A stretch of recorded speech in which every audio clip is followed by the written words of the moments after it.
them full throttle with what I feel is the, like, just the truth, and to stand in my truth and not allow them to manipulate me away from my truth about how I feel.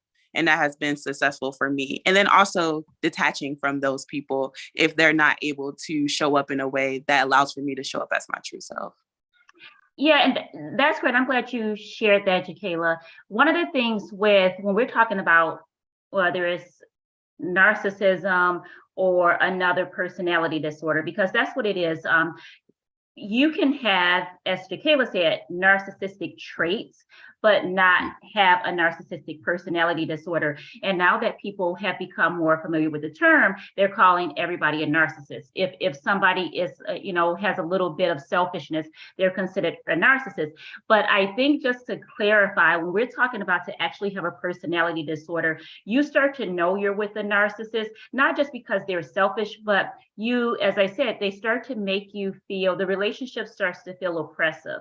It doesn't feel fun. That same thing that attracted you to the person because you thought they had drive, you thought they had confidence, but you didn't realize that that wasn't real. They needed you. They need somebody in that inferior position almost to maintain that superiority. So they needed to balance out the relationship. Some people deal successfully with narcissists, not most people. You have to be willing to suppress your own needs almost in order to deal with that person. But I do want to read if we're talking about like the actual definition, because this is a clinical term, and I do want to point out some things since I see it's being used all the time. I can be watching something on YouTube, I can be reading something, and everybody gets called a narcissist. And sometimes we think it has to do with, oh, this person is obsessed with their appearance. It's not. It's so much bigger than that. Like I said, you'll know because it's how the person makes you feel. And so one would be a grandiose logic or of self-importance. So you feel like you're more important, and you really do, you try to maintain that. Your needs are more important. And so you find sort of you find sort of passive aggressive ways in that relationship to let that person know that your needs are more important. The narcissist is not walking around saying, hey, I'm more important than you. No, the narcissist is much more clever than that, because otherwise we would be able to spot them like that. So no. The next one, a fixation with fantasies of infinite success. Now, have all of us on this call had fantasies of infinite success? Yeah. So we can fall into that category. However, it's not pathological. We don't like, we're not trying to control something. We're not willing to do certain things to maintain that image. So yes, we want the beauty, we want the brilliance, we want to be viewed a certain way. And then a desire for unwarranted admiration.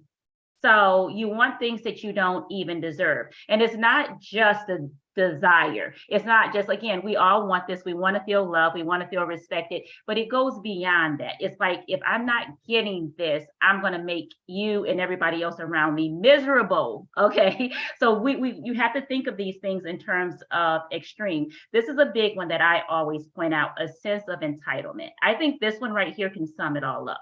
I think because that sense of entitlement means that no matter how much you do, I may not even really feel the need to say thank you, because you're doing what you're supposed to do for me in the first place. And if I'm saying thank you, it may come from a superficial place. Okay, so we got to understand when we're calling people narcissists, we have to think of extreme behaviors. And then, as I mentioned, interpersonally, oppressive behavior. So it's like, I need you, I'm going to make you feel like you're trivial, your needs are minimal compared to mine, but I'm not going to come out and say these things to you.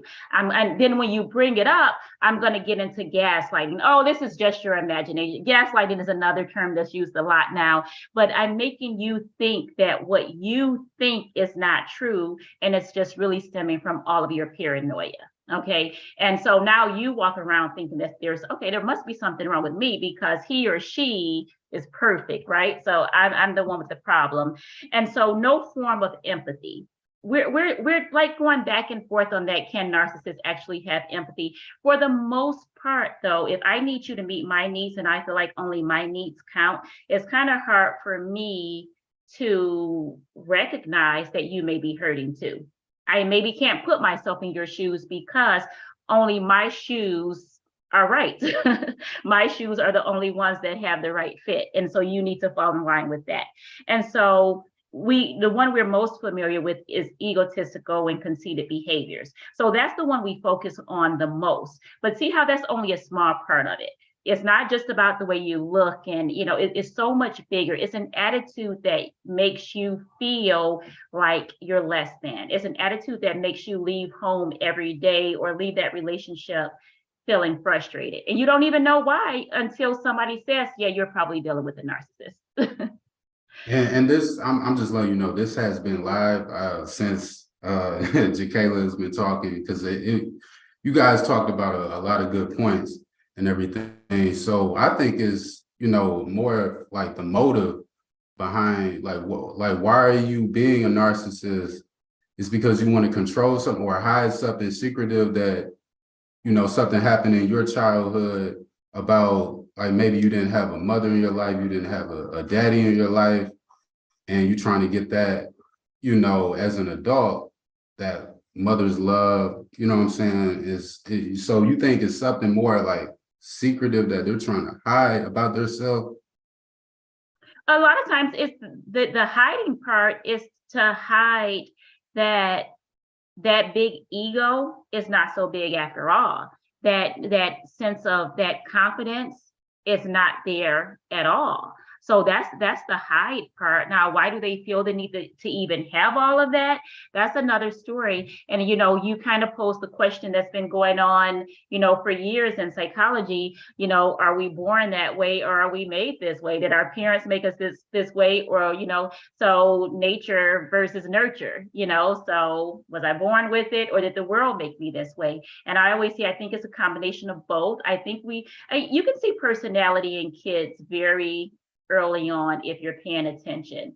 You can see some things, because I pay attention to the kids in my family, and you can see, like, we're kind of born narcissistic a little bit because we need our needs to be met. It doesn't matter that you need to go to work first. I don't care about your job.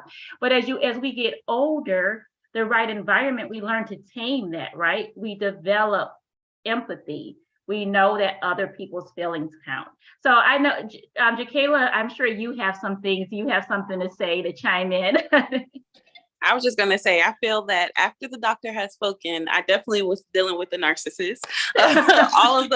When you were talking, I'm just like, box check, box check, box check. And specifically what you were saying about, like, what are they hiding? Like, I think the thing that you hit nail on the head was like the manipulation part of it, right? It wouldn't be accurate or easy for them to just be like, hey, I don't care about what you need. I need this. And if you don't show up for me that way, I'm going to terrorize your life. Like, if they came at us this way, then of course they will have less victims, because people would be like, no, I don't want to do that. I'm not going to get engaged. I'm not going to engage with you that way. So with specifically the person that I was thinking of, like, everything that you said, like, hit the nail on the head. This is like, somebody who is like outwardly very confident, very, very popular, very well known, very, like, charismatic and sweet, and, even humble and shy, like, and then yes, because that's exactly how it is. It's like, I wish I was more confident. I wish that I, believed in myself. I wish I did this. I wish I did that. And then when you get to know that person, and you actually get to know the actual person, because the thing about a narcissist, they can only fool you with the mask for so long, especially if you're somebody who is, if you're conscious and you're paying attention to the people around you, if you're a caring person specifically, that's what narcissists are attracted to, caring people. That's the thing about it, though. It's like a balance, because they have to keep you engaged and keep you caring about them. But at the same time, as a caring person, you're going to pay attention to this person as a whole, not just the mask that they want you to see. So I think, like, what you said hit the nail on the head. It was just like, dang, like, I feel like he is certified narcissist now. But I think also what spoke the most to me, and when we talked at the beginning about how to like let go of that, is like not allowing, like pulling yourself kind of out of the fantasy or the manipulation, like being able to stop. And sometimes it is even just checking in with your friends or checking in with your family, like, hey, you know, this situation is happening. A lot of times too, I find that narcissists, they try to isolate the person because they know that just like you're going to start seeing their masks come down, the people around you that care about you, that love you, you're talking to them about certain situations, they're like, wait, so this don't sound right. It sounds a little off. So, you know, I think that's a big part of it. It's like they're trying to hide from themselves. At least that's been my experience. It's like they're trying to hide from the person that they truly are. And I do believe, even with the person that I'm talking about, that narcissists have a desire to not show up the way that they do. I think that they definitely want to get the end result of the care and the affection and their needs met. But I think like they do secretly have the desire to like not show up that way. And that's why they do wear the mask that they do, because they know that it's not a good thing. They know that it's toxic. And then when you find that out, then it's like they have to go into defense mode very quickly. Mm-hmm. And a lot of times you'll be surprised at how often narcissists call other people narcissists or say that they have narcissistic traits, and then you'll be in a situation with a narcissist like, am I a narcissist?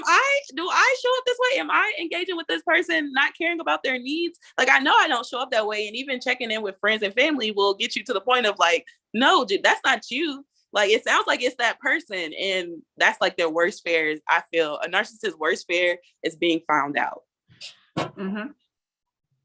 Yeah, I think I think a narcissist, like you said, they always try to isolate you. Sometimes they be trying to like embarrass you in front of other people. You know, they be like, oh man, because you in front of other people, you're gonna be like, oh man, I don't want to say the wrong thing. I'm gonna just comply to this person, and you know, they do everything. It's like, what do you think is the deep root of? Do you think people are like, is their parents' fault, or is their, you know, society just gets them to think this way?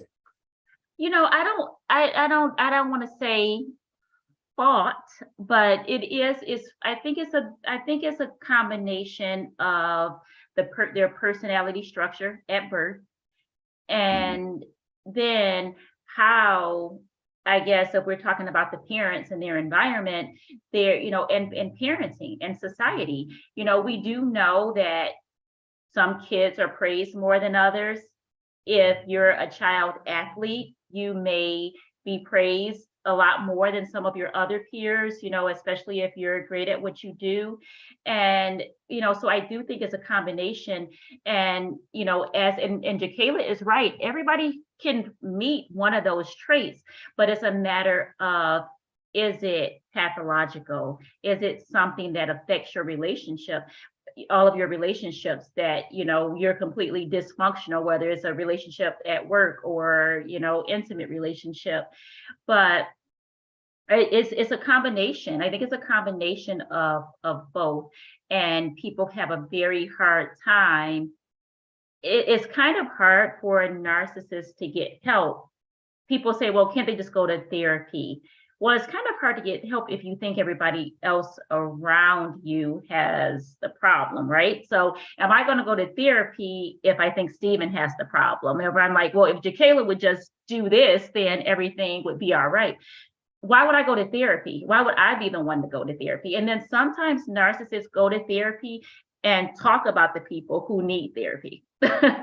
That's it, you know, and it's like and so a good therapist kind of realizes that and says, well, what role do you play? Because remember, no matter who you are, you always in therapy, it is our goal as a therapist, we owe it to you to meet you where you are, not just, well, you know, you're the one with the problem. Eventually we get to the point of saying, you know, you're the one with the problem, but it's like we had, in order to get to know you, we have to meet you where you are. And the bottom line is that this is your thought process. And so to get to the root of that, we have to figure out, okay, what's really going on? What's up with this thought process?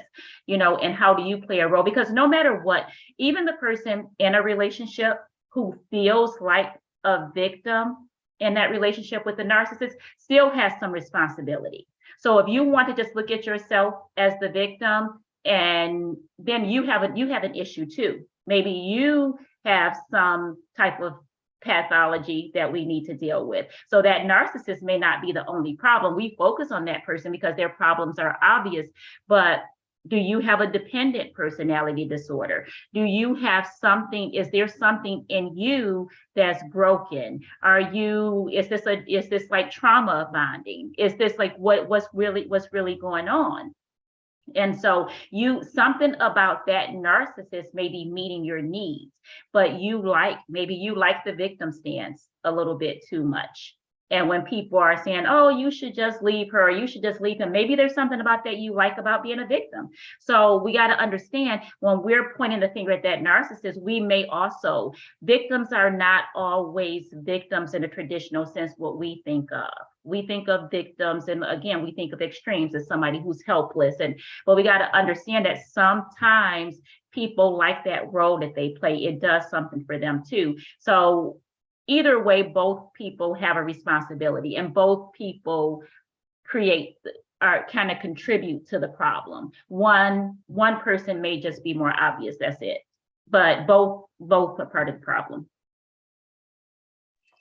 No, I definitely want to say, like, you hit, again, nail on the head, because with my therapist and my therapy journey, a lot of it was like me understanding like my role in things. And one of the problems that I did have was like overcorrection, right? Because before I've had a lot of trauma in my life that has caused for me to show up in a certain type of way, especially in relationships with men. So I feel that like I before was like, all these guys, like there's horrible guys out here. There's no good guys, the same old spiel. But then my therapist, like you said, she didn't be like, you're the problem. It can't just be all of them. Like, but she told me like, what is the common factor between all of these relationships? What are you sorting out, and how are you showing up to those engagements? And how are you allowing other people to show up to those engagements with you? And that was like such a aha turnaround moment for me in my life. And what is really crazy is that the narcissist that I met came literally in the midst of this healing and therapy journey. And so a lot of it was like my overcorrection of like, I need to make sure that I am showing up in a way that's not this victim role that I have assigned to myself for so long. I need to show up in a way that like I'm engaging with this person truly and freely as my full and authentic self, and like trying to show up for this person as much as I can. But then I realized quickly, like, well, not so quickly, but I realized that no matter how you show up, like what you're saying is true on both sides of the spectrum. Like you said, it's both people that's responsible. You can't show up as a person that's always the blame. Like you can't be the person that's always sorry. You can't be the person that's always taking accountability. It can't always be your fault. And that's when I really realized like the situation I was in, who I was dealing with, like, okay, this is me over. And even my therapist, like we had another aha moment of like, yes, I'm telling you to show up differently, but that doesn't mean that you shouldn't still like be cautious and be aware and make sure that the other person is showing up for you as well. So it really was just like you're saying, taking that responsibility of how was my overcorrection of trying not to show up as this person, as a victim, as this trauma bond with this person.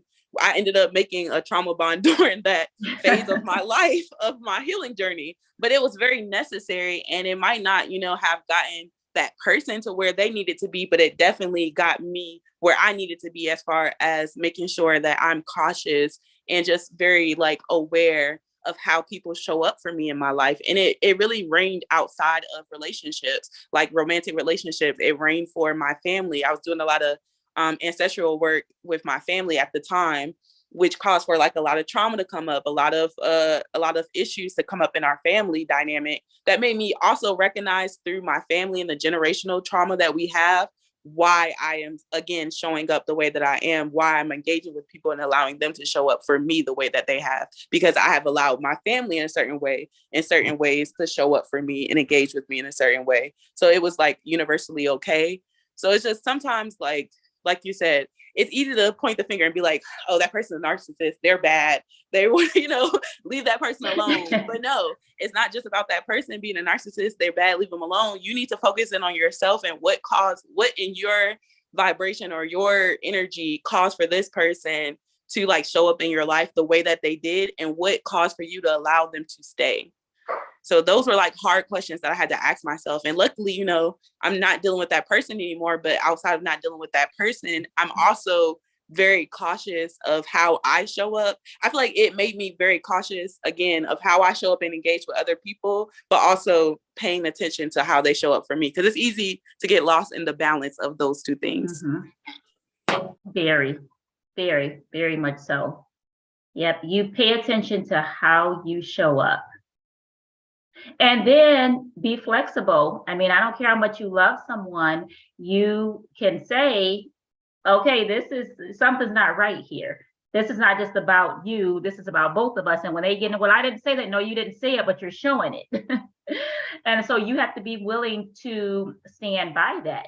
And you may stay in that relationship, but just all I'll say is take care of yourself. And take care of yourself and manage your expectations. Don't get into the whole you're staying because you thought they were going to change. No, take care of yourself and manage your expectations. Stay because you see what's going on today, because that same thing might be going on tomorrow and the next day and the next day. And then once you decide to leave, no matter how long you've been there, it's okay. You can still leave. You still have permission to leave. You don't owe them anything. You owe it to yourself to take care of yourself, because if you can't take care of yourself anymore, they're not going to want to deal with you too much anyway, because you have to be able to take care of yourself to take care of them, And so a narcissist wants somebody who can take care of them. They don't want anybody who can't. It's not about you being weak all around. You need to be strong enough to meet their needs.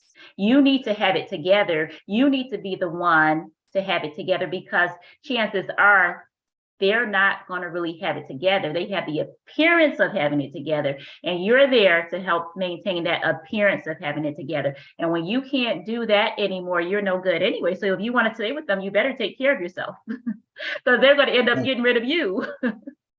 Well, what do you think of people like, what's behind people like, oh, I want to fix this dude, whatever he's or he could be broke, he could be, but very, charismatic. It's like, what you think, like, why would they want to fix the dude? Like, if you want somebody like this, narcissistic, or, somebody like that, why do you think somebody would want to fix someone like that? Well, if we're and as you said, I want to fix this dude. So, clearly you're kind of thinking of women as being the fixers, right? In most cases. And we do, and I'm going to say, if we turn it into, specifically talking about us, we do like to, we're known as nurturers, right? We want to, the maternal instinct you hear and all that. You don't really hear paternal instinct a lot, although I do think that fathers have instinct, but we hear these terms that are thrown around more, maternal instinct. And so sometimes we carry on those same instincts in relationships. And I mean, and this is not just traditional relationships. This may be relationships that are, it could be male, female, female, male, male. And in relationships, sometimes, there's a person who takes on that role as the fixer. And it's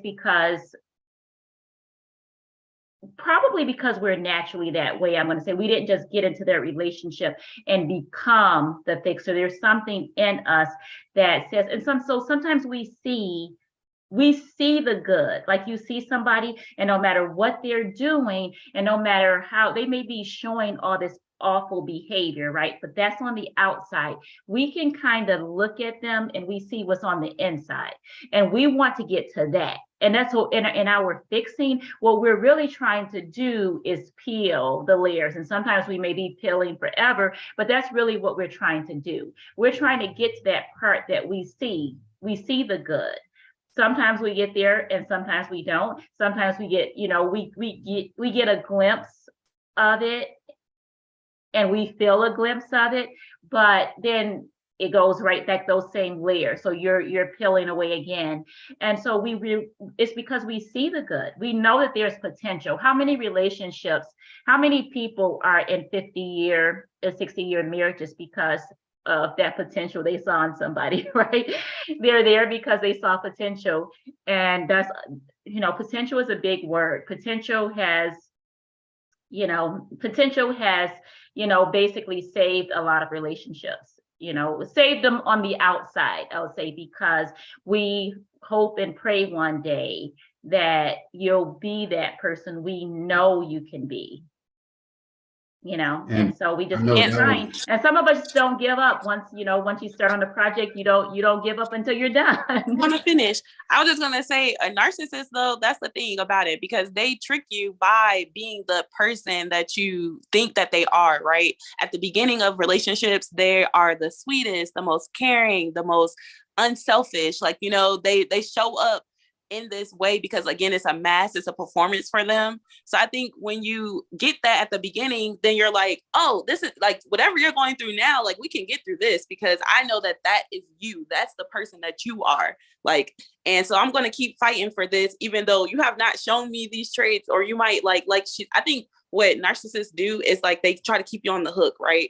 So as soon as they see that you're trying to swim away, oh no, I'm going to go ahead and get you some more bait. So I'm going to bait you a little, but just enough so that you can stay on my hook. I don't want you to, I'm not actually this person. So I'm just pretending for a little bit so that I can get you back. A lot of relationships, like what you're saying, that's how I feel like it is. Potential is like, no, it's a facade. Like it's with narcissists specifically, I feel like it's a fake potential. Like the potential can't be created because they're not working towards creating making the potential into anything. They're working towards creating this illusion of the potential.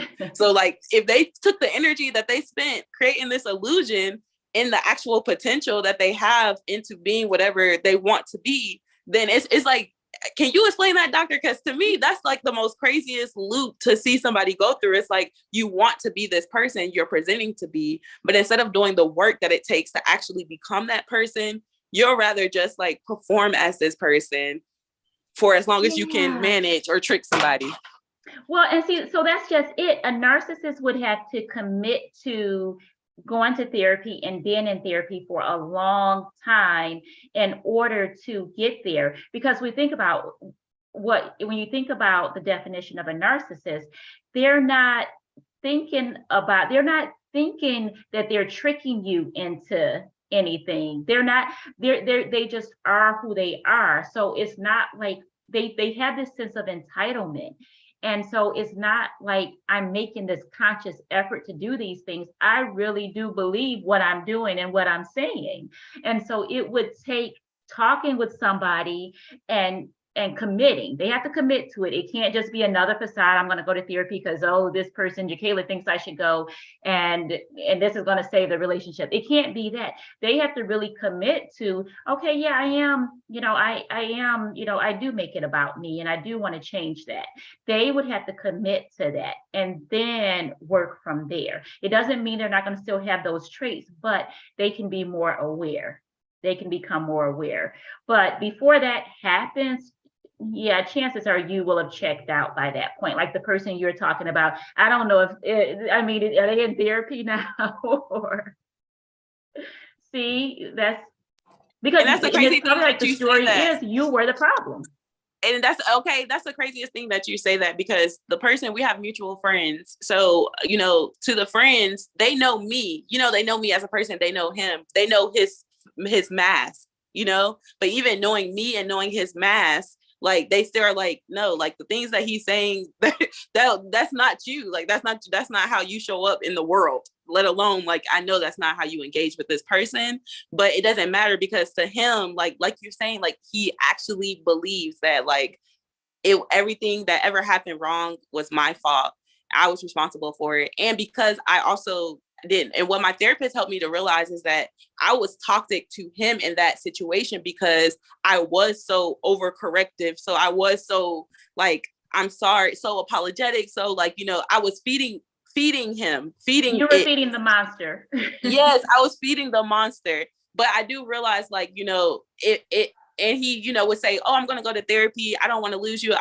We can go to therapy together. And I kept telling him like, no, you have to make a decision to go to therapy for yourself. I go to therapy. Like us going to therapy together is not going to be beneficial unless you are agreeing to seek therapy for yourself. And I think a lot of narcissists struggle with that. It's like they, like you said, it's another part of the performance or the facade or imagination of like, I'll go to therapy so that I can show so that the therapist can tell you that everything is your fault. And it's like, no, that's not, I promise you're going to be disappointed. That's not what the therapist is going to say.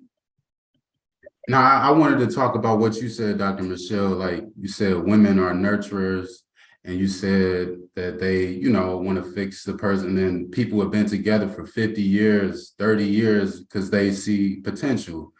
Why is that not happening now? Like in today's society, like it's people they don't want to be together like that no more. It's like 2 years, it's like they done. They see potential in somebody else. No, we live in a world where people are like needing, like we're really think of social media. You get information right away. We're so stimulated, right? We're used to, like, I don't know about you, like I'm talking to you, my phone is off, like I have my phone right here by me, but I'm aware that although like I'm not texting anybody, but I'm aware that these messages are coming through. So we live in a world where we're constantly attempting to divide our attention. We're so aware of, well, there's more for me out there. There was a time when people were at home and, you know, they pretty much had, you know, they had to go out to meet people, right? If they were tired of their spouse, they had to go out to meet people. You don't have to go out to meet people anymore. So your options are so wide open. And, you know, the level of commitment, I think people are doing things more now for show. So it's not lasting unless you need it to last so you can show that it lasts for a long time. So I think it comes down to our focus and commitment now, and things have changed. I mean, and again, you know, and I'm going to say it's not social media's fault, so to speak, but social media does give us that opportunity to interact with so many more people. I mean, you could be, you know, in Michigan, all of us are probably in different places now, but you can be like, you know, here in Michigan and somebody in China, you can be communicating with and talking about how miserable you are at home, and oh, I'll get you a ticket to come and visit me, you know, and people become more open to things that maybe they weren't open to before, because that would be unheard of. First of all, you weren't just randomly talking to strangers, but now we have this world where we don't feel like people are strangers. We become comfortable, our guards are down, and priorities are just so different now than what they were. I mean, it's okay, you can have 10 kids and still be doing whatever it is you want to do, because you have this opportunity to still be an Instagram star or whatever it is, which is great in a sense, because I don't like the idea of feeling like, oh, now I'm married or now I have kids, my life is over. I don't condone that either, but it just gives you this opportunity to do what maybe, you know, grandparents and great grandparents were not doing before, because they didn't have the opportunity to do it. You couldn't have all of these, I guess, what people have called emotional affairs and all of these different things happening. I think the work wife term has been around for decades, you know, but some of these other things, we're way beyond work husbands and work wives. Yeah. I was gonna say, the doctor said like the very like, you know, professional, educated. I feel like social media made a difference because of the fact that like people can't get away with stuff as easily as they did. It doesn't mean that those 50, 40-year-old, 60-year-old marriages did not have some of the same elements going on within their relationships. It's just that it was easier to get away with certain stuff because, you didn't have to worry about, whatever side piece you had on the other side of the town. No DMs. DMing your wife and telling her like, hey, your man was just over here last night, or posting videos of you in the bed. Like, I think that it is a certain degree of privacy being taken away, and that kind of taking the veil off of some of these, like you said, potential relationships, these long relationships that have been going on for years. And then also, I feel like people need to be willing to do the work. Like you said, it's an instant gratification kind of world that we live in. We want it now. We want it to be like, bam, wham, I meet somebody, bam, we getting married. We're having all the kids, be in the matching PJs by December, and I'm good to go. Like, no, like it's going to take work. And unless you in it with someone who is intentional and also willing to do that work with you, then it's not going to be sustainable. Because I think sometimes too, we have this idea about relationships. We have this idea from the internet, from all the social media, like, we just had holiday season, all the matching PJs, and we have this idea of what a relationship should be. And a lot of that ideal doesn't boil down to the actual work it takes to have a healthy and sustainable relationship. So I think the biggest thing is like for people to understand that it's not going to be all matching PJs and, cute gender reveal videos and TikToks. Is actually going to be a lot of work that you have to do in order to merge yourself with another person, and figure out how your lives can mesh. And I think people don't do that work. And about the kids thing, okay, I'm not like a big like, oh, I don't think that your life should be over when you have kids either. But I do believe that in our society now, it's not very like people are so like they're ready to have children before they're ready to like be married or actually commit to a person. So it makes it difficult too for something that's long and sustainable if we're having like a lot of mixed families that has a whole mix of issues that come into it. So I think it's just like the society that we live in now, you have to be willing to, one, do the work, and two, like meet somebody and engage with people who are also willing and aware that it takes work to be in love. It's not something that's like Disney Channel princess. And that's another whole topic, which you just pointed out about the kids and, wanting the kids, because sometimes people do want kids without even having a partner. They just have that strong desire to have a kid and they want that desire met. But yeah, we do have, we have all the Christmas matching PJs, and some of those people by Valentine's Day, and these other holidays, they're no longer together. There's no matching anything. So because somebody else came along that they're matching with, and it happens. But I do think it comes down to a sense of commitment. But I think before we get into anything, I just always encourage people, just gain some self-awareness, some insight. We spend a lot of time thinking about the perfect mate, the ideal person for us, but who are you? Do you know who you are? And let that be your focus, not just a New Year's resolution or anything, but let that be your focus for today and every day. Check in with yourself. It's not just about another person defining you. Check in with yourself. All right. Yeah, we're gonna have to wrap it up here. And then you can catch Dr. Michelle, the TV therapist, Dr. Michelle Leno, on DB TV, TV 20 Detroit, and Flix. To watch your show there. And thank you for your time, Jakayla and Dr. Michelle. So we'll see everyone later. Thank you. Thanks, Jakayla, for joining us. Thank you so much. Actually, doctor, are you currently taking any patients? Are you in Atlanta? Are you in Georgia? No, I'm here. I'm in Detroit. I'm in Michigan. Oh, okay. Yeah. I was like, I'm looking for a new therapist, actually. But yeah, I may have a referral in that area though. What city are you in? Atlanta? I'm in Atlanta, and I'm actually looking. My therapist transitioned. She went to Texas. She got rid of her Georgia license, so she can't do virtual with me anymore. So I'm down for virtual, but I really would like to find somebody I can go in office with. I'll ask my cousin. She's in, she lives there, and I'll ask her. Perfect. Yeah. Yes, please get my information. If you can give her my information, that'll be great. Okay. All Okay, right. So pass it along to me, like offline. I think we're still live. So Oh, yeah. you probably don't want everybody to have your information. So Me either. So,